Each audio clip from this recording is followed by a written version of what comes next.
حضرت شمسالدین ایک نیک، فقیر اور اللہ والے بزرگ تھے جن کی زندگی فقر، صبر اور خاموش عبادت میں گزری۔ دنیا کی چمک دمک سے کوسوں دور وہ ایک چھوٹے سے قصبے کے باہر ویرانے میں رہتے تھے۔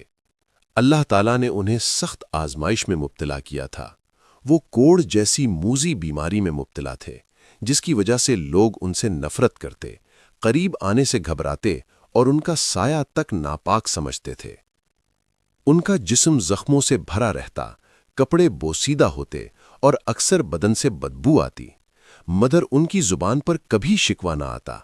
وہ ہر حال میں اللہ کا شکر ادا کرتے اور کہتے، اگر میرا رب راضی ہے تو مجھے کسی اور کی رضا کی حاجت نہیں۔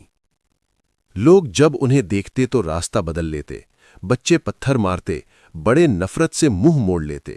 کبھی کوئی ان کے پاس کھانا رکھ دیتا، کبھی کئی دن فاقہ رہتا، مگر حضرت شمسالدین نے کبھی کسی کے سامنے ہاتھ نہ پھیلایا۔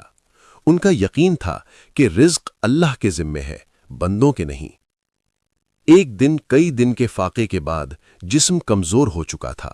وہ ایک درخت کے نیچے بیٹھے، آنکھیں بند کیں اور بس اتنا کہا، اے میرے رب، تو جانتا ہے میں بھوکا ہوں مگر میں تجھ سے شکوہ نہیں کرتا۔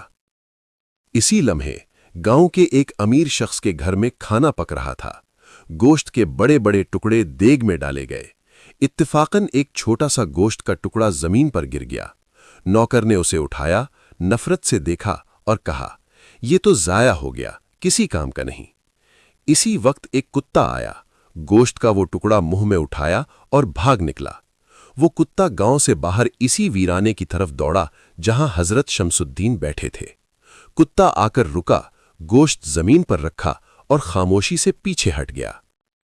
حضرت شمسالدین نے آنکھیں کھولیں، گوشت کا ٹکڑا دیکھا اور آنسو بہنے لگے۔ انہوں نے آسمان کی طرف دیکھا اور کہا، اے میرے رب، تو کتنا مہربان ہے، تو نے کتے کے ذریعے بھی اپنے بندے کو نہیں بھلایا۔ انہوں نے وہ گوشت کھایا۔ وہ گوشت بظاہر معمولی تھا مگر اس میں اللہ کی رحمت شامل تھی۔ روایت میں آتا ہے کہ اسی دن سے ان کی بیماری میں کمی آنے لگی، زخم بھرنے لگے، بدن کی بدبو ختم ہونے لگی اور چہرے پر نور ظاہر ہونے لگا۔ لوگوں نے تبدیلی دیکھی تو حیران رہ گئے۔ جو کل تک نفرت کرتے تھے آج ادب سے دور کھڑے رہنے لگے۔ انہیں سمجھ آ گئی کہ اللہ اپنے ولی کو کبھی ذلیل نہیں کرتا، چاہے آزمائش کتنی ہی سخت کیوں نہ ہو۔ حضرت شمسالدین آخر دم تک فقر اور شکر میں رہے۔ کا پھل میٹھی زندگی ہمیں سکھاتی ہے اللہ کا نظام وہاں سے رزق بھیجتا ہے جہاں انسان